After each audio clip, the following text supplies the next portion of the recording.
జాతీయవాద జర్నలిజానికి అసలైన వేదిక నేషనలిస్ట్ హబ్ ని సబ్స్క్రైబ్ చేసుకోండి. నోటిఫికేషన్స్ కోసం బెల్ ఐకాన్ పై క్లిక్ చేయండి. Namaste. So welcome to a exclusive interview with a very esteemed guest of ours, Shri Balbir Punj. So he's a journalist, he's a columnist, he's an author, he's a writer, he's been a politician, he's been a 2 times Rajya Sabha MP, he's an intellectual who's contributed significantly to Bharat's civilizational causes. So today we'll be discussing with him about his background. We'll also be talking about a recent book of his which is being launched, Tryst with Ayodhya. So, Namaste, Balbir ji. Namaskar, Aditya ji. Thanks for giving me this opportunity to interact with you. Thank you, ji. And talk to your viewers also. So, welcome to Nationalist Hub, ji. So, quite a, you have a career, which spans across many things, starting as a journalist in the 70s. So, that's almost 30 years into journalism. It's not just you've been a journalist or a columnist. You have also been actively part of many journalist organizations as well, in top key roles. And slowly that has even transformed into the political side. So I would like to understand, how did you actually move from journalism slowly into the political space, that too in Rajya Sabha? It's a very interesting situation. I didn't move from one field to another. There was a long period of overlap. For that I have to give you a bit of my family background. As a child, I had the opportunity and privilege of being next to my grandfather, who was a great scholar, knew about half a dozen languages, and knew the Indian scriptures, Hindu scriptures, very well. He was a very intelligent human being, and he was able to interpret the whole thing in a very understandable language to a child who was 5 years, 6 years, 7 years. So I had the privilege of staying close to him for almost first 12 years of my life. The stories and the picture he painted in front of me brought me face to face with an India which had a very glorious past. He used to say we used to be very rich people, sone ki chidiya. And at the same time he also said that we have been very brave people, bahadur log the, very brave people. But when I looked around the village we were in Gurdaspur district of Punjab, I saw extreme poverty. We used to import as a country skimmed milk from Australia and New Zealand, which was supplied to government dispensaries. And my grandfather was a doctor, head of a dispensary in a small village. I'll find 200, 300 people early in the morning, dressed in tatters, with pots in their hands, to collect that skimmed milk, which will come in gunny bags. Extreme poverty. People without shoes, people without clothes. And at the same time, I was also reminded that we were slaves for almost 1,000 years. 800 years of Islam and about 200 years of the British. Right. Now my grandfather claims and the reality didn't match. Right. Sone ki chidiya, and here you find this sort of abject poverty. Right. Brave people, bahadur log, veer, and you find a history of almost 1,000 years of slavery. Correct. So Aditya, this posed a question as a child. Why this contradiction? Right. So I tried to look at and explain to myself why this contradiction. So I got in, what you can say, started searching for the relevant answers. This is from your school age only or once? School age. Achha, okay. Started reading, talking to people, and that brought me in touch with the Rashtriya Swayamsevak Sangh as a child. Okay. We all know, irrespective of the controversial remarks people make, RSS is basically a patriotic organization, disciplined organization, committed to the welfare of this country and the people over here and its civilization ethos. Right.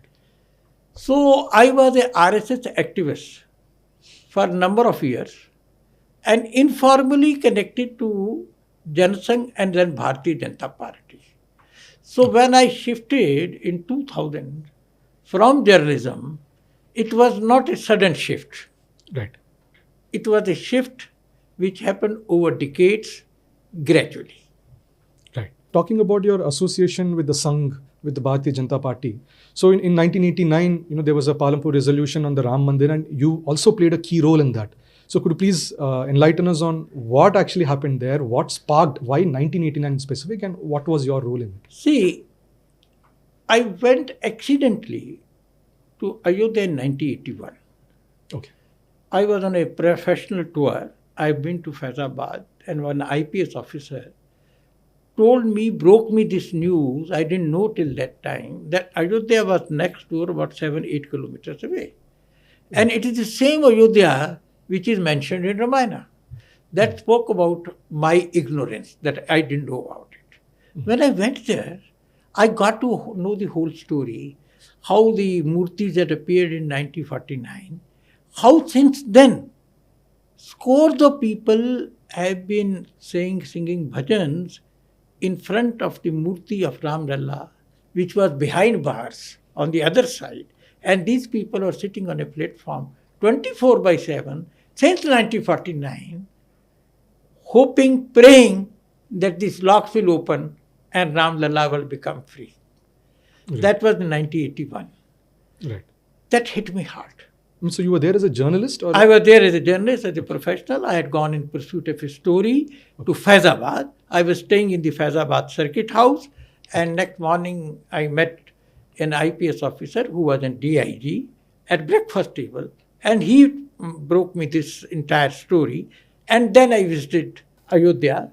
In fact, he accompanied me in his jeep, and this is how I could go and see it. Okay. Then fast forward to 1984.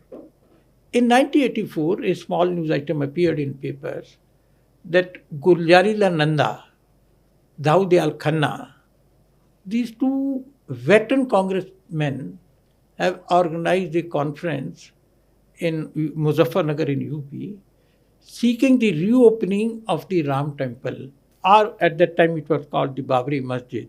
Basically, it was a Babri structure. Right. So that caught my attention, and subsequently, meeting was held in Delhi on the same issue. And I participated in it as an ordinary person. Then this movement started building up. Right.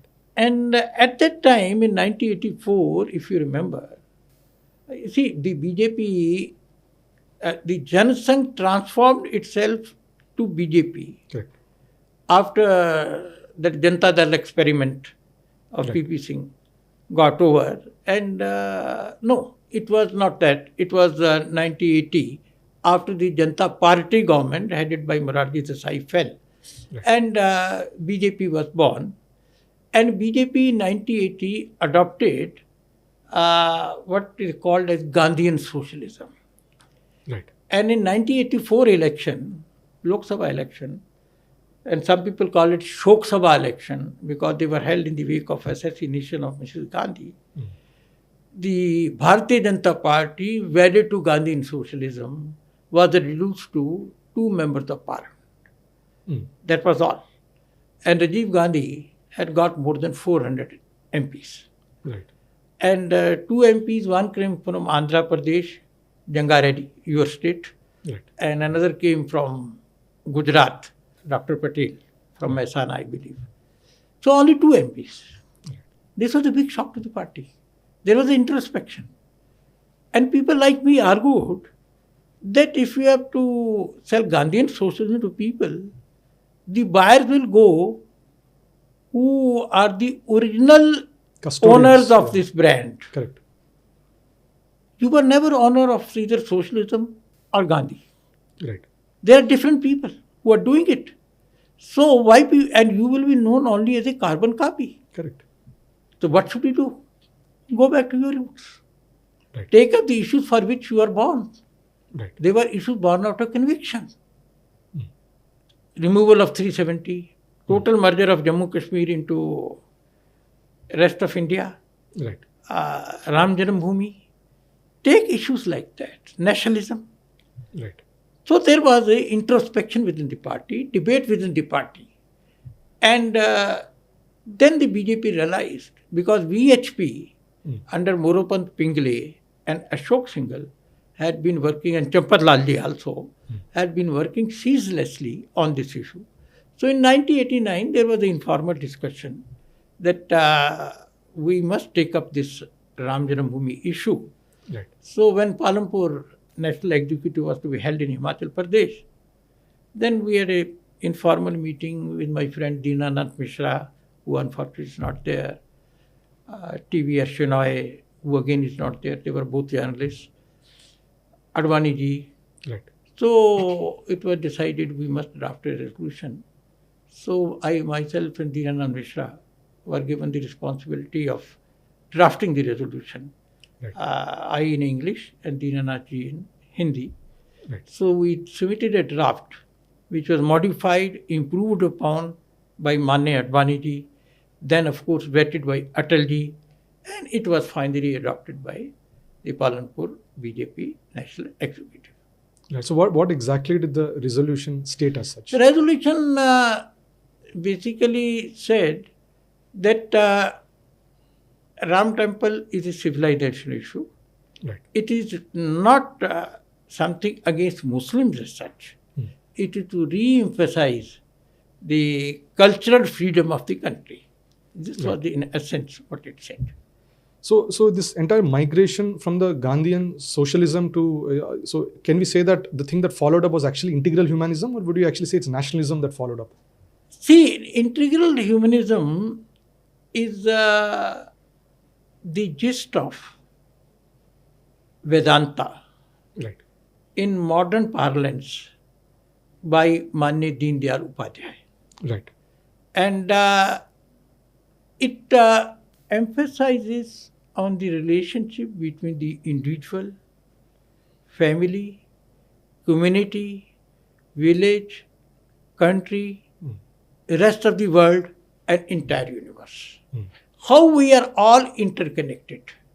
Right. And mindless pursuit of self-interest will not do us any good. So, and that is what basic Vedantic principle is. Correct. But it has been reinterpreted in the modern parlance by Manya Deen Dayal ji, and that continues to be the core value of the Bharatiya Janata Party. Right. So talking about again Gandhian socialism part, I mean, I just observed that you share your birthday, October the 2nd, with two very prominent figures, one being Shri Lal Bahadur Shastri ji, second being Shri Mohandas Gandhi ji. And talking about this, when the Babri Masjid, the demolition thing came up, so you have actually stated that this demolition is actually a Gandhian solution. So why did you actually come up with the idea that the demolition was a Gandhian solution? See, when I started taking interest in my teenage in Indian history, freedom movement, other issues related to India, I started as a critic of Gandhiji. Okay. I would rather say bitter critic of Gandhiji. This is even before the Gandhian socialism thing was there in BJP? Much before that. Much before that, okay. My knowledge was superficial. I won't claim that it is in-depth now, Right. but it is much better than it used to be. So when I started reading Gandhiji, I realized that he was an extraordinary man. Right. He was an amazing Hindu, enlightened Hindu, and a great leader also. Right. Of course, I don't accept that he was a god, as some people try to paint him. He was a human being, an excellent human being, and being a human being, he also made mistakes. Right. But who doesn't make mistakes? Correct. We have to look at the person in totality. Correct. And Gandhiji emerges as some sort of a superhuman being. Now, a question was put to him by a reader in 1925. I've given the exact date and location in my book, that is Tryst with Ayodhya, Decolonization of India, which has recently come out. So I've given exact details, reference. I got it from the collected works of Gandhiji. So a reader had asked him, what should we do? if somebody builds a mosque on our land with force, using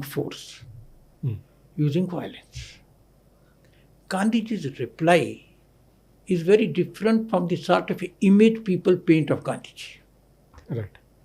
Gandhiji said, if somebody puts a mosque on your land using force, first, it is not a mosque. Number two, if you have power in your arms, अगर आप में ताकत है, pull it down, तोड़ दो उसको, निकाल दो. And if you don't have, then go to police and go to law and fight your case in the courts. So going to law and courts and to police is a second option. First option given by Gandhiji is, zabardasti banaya hai, somebody has forced it on your land, just tear it down. This is exactly what the Karsevaks did. This land, this was a Ram Janambhoomi. Some idiot came and put up a mosque there. So as and when you have force, as per Gandhiji, you are fully entitled to pull it down and then fight in the court. This is exactly what the Karsevaks had done. So it's interesting that, the statement of Gandhiji was in 1925, which also happens to be the same year where, the Sangh was born and even the CPI was born, I believe, which again are two diametrically opposite sides on at least this issue, the civilization issue. So you also mentioned that, post, the independence from the British colonialists, the entire Ram Mandir issue and many civilization issues, especially pertaining to the Hindu-Muslim differences, could have been easily sorted if not for, some kind of a colonial hangover, some sort of communists again siding with the Muslims in actively opposing against this. So why do you think, there is a necessity for, non-Hindus to maybe dismember India as, this is one of the quotes from one of your articles also, that there's an attempt to dismember India. So what would anyone gain from dismembering India? See, Indians who love India, Indians who look at India through a colonized mindset. Up to 1947, first by the Muslims and then by the British, we were ruled by aliens. Right. And post 1947, for bulk of the period after independence, we have been ruled by the alienated. First by aliens, then by the alienated. And people who are alienated from the country and from the people, they claim to represent. So that was the tragedy of India. And in my book, I've explained it in detail. See, after 1947, people expected that the symbols of slavery will go and we will regain our cultural identity again. This is why Somnath was rebuilt. Right. 12th November 1947, Sardar Patel went to Junagadh. And it was the first Diwali of independent India. He announced it in a public meeting that Somnath temple, converted into a mosque, will be rebuilt as a temple. He came back to Delhi. And Mr. Aditya, this is a very, very important incident of Indian history. He met Gandhiji, shared the idea with him. Gandhiji welcomed the idea. He said, must be done. Then Sardar Patel, who was the Deputy Prime Minister of India, the Home Minister of India, he raised it in the cabinet presided by Pandit Nehru. Without any discussion, the cabinet approved the proposal and also decided to finance the building of Somnath. Not only approved, but also agreed to finance the reconstruction. The government itself. Huh? You're saying government itself. Government fund. Right. In the evening, these people went to apprise Gandhiji of the cabinet decision. Gandhiji was very happy. He suggested one change in the plan. He said, the rebuilding should not be done with government money. It should be done through public donations. Okay. This proposal was accepted. A trust was formed under the chairmanship of a cabinet minister in Nehru's cabinet Dr. Kanhaiya Maniklal Munshi, and the reconstruction of Somnath started. 30th January 1948, Gandhiji was unfortunately assassinated. And 15th December 1950, Sardar Patel died. This shows, the event that followed, showed Nehru's real character. He was a very poor human being, a moral human being. I'm using very strong words. But when you follow the history, you can only come to this judgment. The decision to rebuild Somnath was taken by a cabinet presided by him. Right. The moment these two stalwarts died, this man disowned the own cabinet decision. He pulled up Dr. K.M. Munshi. This is beautifully brought out by him in his autobiography. I don't like your involvement in the rebuilding of Somnath. This is what Nehru told him after a cabinet meeting. This is Hindu revivalism. It must be stopped. When Dr. Rajendra Prasad, as President of India, was invited to come and inaugurate Somnath in 1951, Nehru asked him, advised him not to go. Damn it, it is not Dr. Rajendra Prasad's decision to rebuild the temple. Right. It is a decision taken by your own cabinet. And you did not have, if you are so much opposed to the temple, why didn't you say in 1948, 1947, when the proposal was put to you, that I'd rather resign rather than build a temple? If you had the courage of conviction, you kept quiet. You even agreed to finance it. But the moment you find Sardar Patel is not there, Gandhiji is not there, you go back on your words and you're true and show your true colors. That was the biggest tragedy of post-independent India. That a man as immoral, I am not saying immoral, as immoral as Pandit Nehru had the control of power at the center. Now coming to Ram Janambhoomi. Ram Janambhoomi was never an issue between Hindu and Muslim in the post-independent India. Right. It was the issue between those with free minds and those whose minds were colonized. The movement to free Ram Janambhoomi and Ayodhya was not started by Janasangh, it was not even born by RSS, not at all. The movement was led by Baba Raghav Das, who was a local Congress MLA and a Gandhian of high credential, highly respected, was called Gandhi of Purvanchal. He was a Gandhian. Okay. He was supported by Hindu Mahasabha. He was supported by the local Congress. And he was supported by the local bureaucracy. This was in the 80s, you're saying? Or in the No. 40s? I'm talking about 23rd December 1949, when these murtis appeared. Okay. At that point of time. And Govind Vallabh Pant, the Chief Minister of United Provinces, that is how Uttar Pradesh was known at that time. Right. Bhagwan Sahai, ICS, Chief Secretary of United Provinces. Lal Bahadur Shastri, Home Minister of United Provinces, who later on became the Prime Minister. They were unanimous that this land needs to be freed and Ram temple needs to be built. Right. Everybody, bureaucrats, local congressmen in Lucknow, they were unanimous, the temple must be built. Only one man was opposed, Pandit Nehru. And he did not allow it. And he turned it first into Hindutva versus secularism, and then Hindus versus Muslim issue. And he was helped in this narrative a great deal by the communist leftists. And after the death of Sardar Patel, Congress gradually passed into the hands of the communists.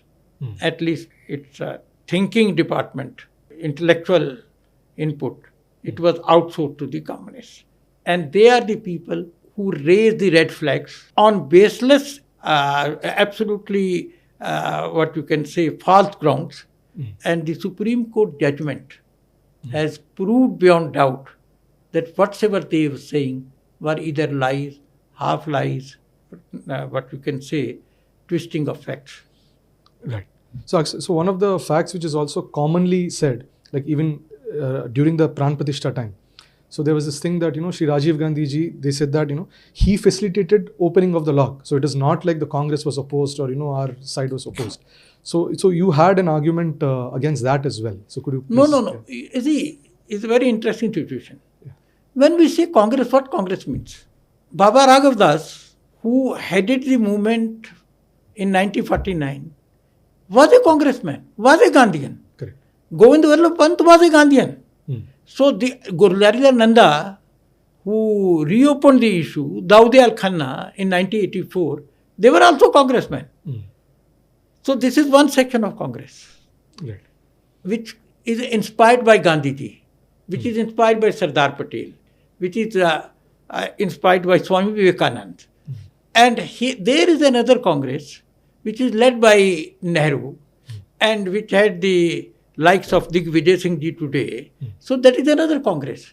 Now, unfortunately, after the demise of Sardar Patel, the other Congress, communist-controlled Congress, came to power and they tried to stall the rebuilding of the Ram Temple.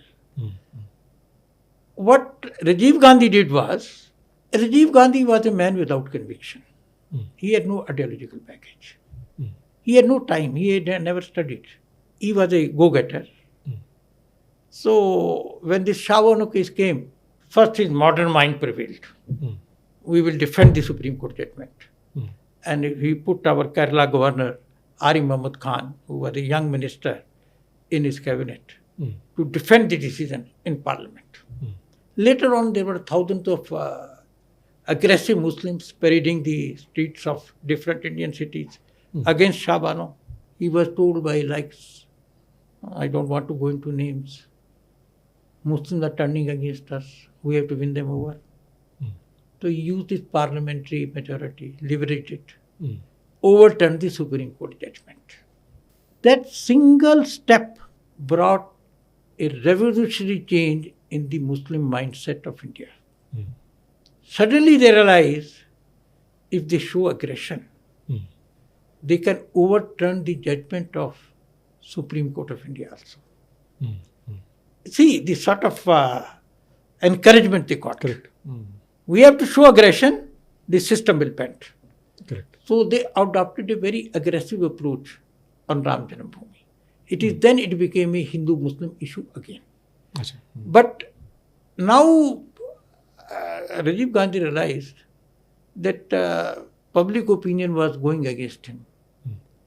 So congressmen take credit that K.M. Pandey, Krishnamon Pandey, the district judge of Ayodhya, ordered the reopening of the locks for the simple reason that locks were put without any formal order by anybody. Okay. In 1949, the local administration on its own decided to lock the premises. Of UP or? Of local administration of UP? Uttar Pradesh. Yeah. Ayodhya. They decided. And they continued. So Krishnamon Pandey, I mentioned him. And for that decision, that man was penalized. Mulayam Singh wrote on his file as Chief Minister. He is an honest judge.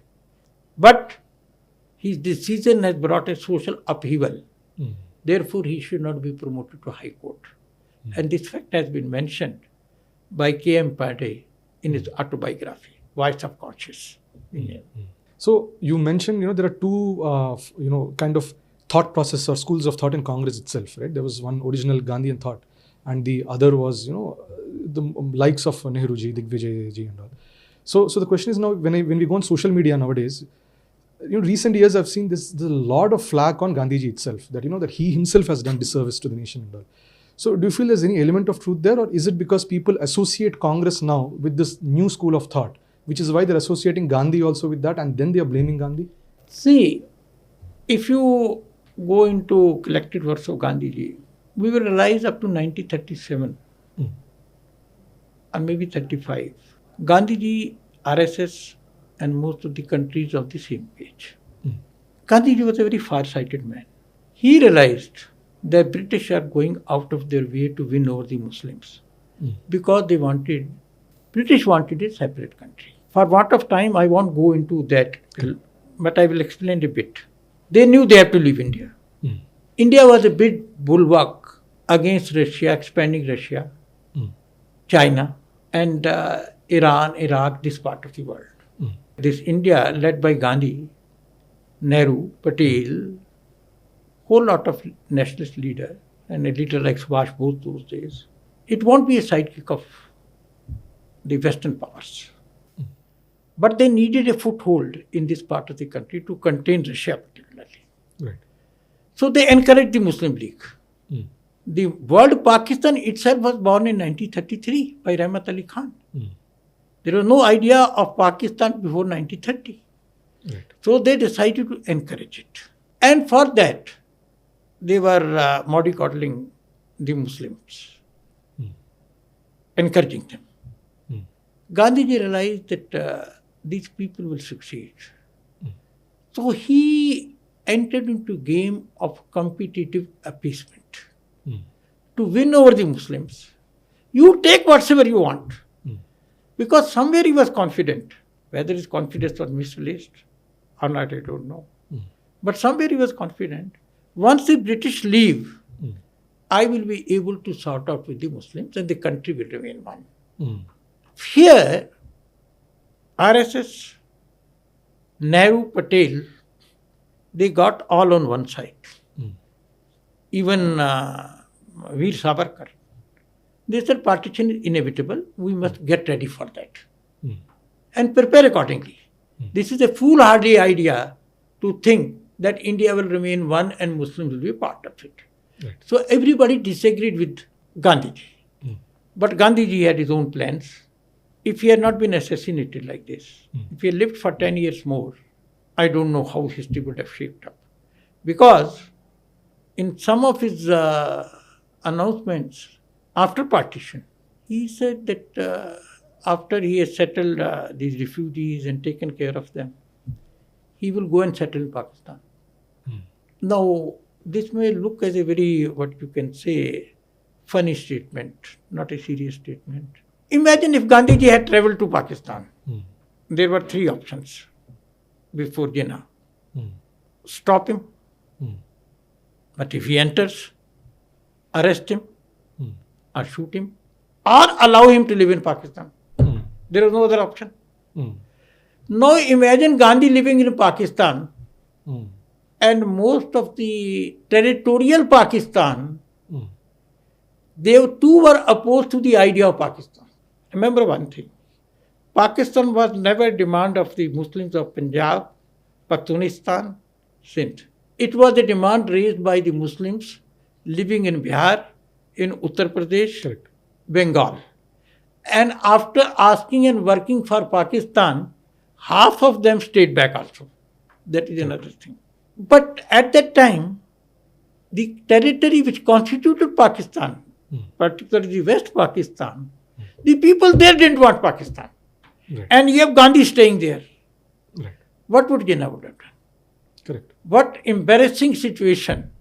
But these are ifs and buts of history. Exactly. The fact is the partition is a reality now. Correct. Correct. And it is like a cancer. Correct. It's very wrong to say anybody, any country has cancer. But fact is, in case of this residual India, as I call it, Residual India. residual India, this breakaway India, Pakistan is a breakaway India. Pakistan and Bangladesh, they are territories of cultural India under the forced occupation of Islam. Right. This is how I look at the country. Right. Thank you. Right. So maybe as a conclusion, so now that your book Tryst with Ayodhya is over here, if you can convey to the viewers on, what would they find in Tryst with Ayodhya which they might not have already known? Maybe you can conclude with that. Well, the book runs more than 400 pages. Okay. So it's very difficult to compress everything in 4 minutes. One, as you very rightly mentioned, what Kar Sevaks did on 6 December 1992 was a Gandhian solution. Number two, it was after partition, it was not a Hindu-Muslim issue at all. It was the issue between Indians and those Indians who had a colonized mindset. Right. Number three, Ram Temple is not a building made of granite, marble. It's an idea. It's an idea of India. It's an idea of India, if it worked upon, will help this world to sustain. Because it signifies a value system. It's a symbol. And it is a symbol. And rebuilding of Ram Temple is a symbol of cultural, economic, social renaissance of India. As you very beautifully put it in one of the articles about the book itself, you mentioned that if there is any mistake, I am responsible for it, in the book. But if people like it, it is because of Sri Ram. So that's true. Yeah. Let me tell you, Aditya. Yeah. I wrote this book in straight 4 months. Right. 400-page book in 4 months. If somebody had offered me tons of money and asked me to do it in 4 months, I would have said no to that offer because I would have found it impossible to do. Right. But I could do it. It could not have been done without Ramji's Kripa. Right. He made it do it. And if there are any errors in the book, that is because of my oversight, my over-enthusiasm. Right. And I don't say it only out of modesty or humbleness. No. This is what I actually feel. Right. That's beautifully put, Ji. Thank you so much and namaste. And so for the viewers, hope you had a enlightening discussion today. We've gone through the background of Balbir Punj. We've gone through a lot of civilization aspects, a couple of political aspects as well. You should definitely try reading the Tryst with Ayodhya book. And as it's beautifully put, if you do like it, it is because of Sri Ram. But certainly I personally feel that a credit should also be given to Balbir Punj because it is a culmination of all his experience and all his knowledge across the year compressed now into a 400 book, at least in terms of this specific topic. So we'll catch up again. Thank you so much for being with us. Namaste. Jai Hind. ఈ video మీకు నచ్చినట్టయితే like చేయండి, 10 మందికి share చేయండి. అలాగే కామెంట్ల రూపంలో మీ అభిప్రాయాలను మాతో పంచుకోండి. Nationalist hub group of channels ను సబ్స్క్రైబ్ చేసుకుని తెలుగునాట జాతీయవాద జర్నలిజాన్ని ప్రోత్సహించండి. ఈ వీడియో కింద ఉన్న బెల్ ఐకాన్ పై క్లిక్ చేయడం మర్చిపోవద్దు.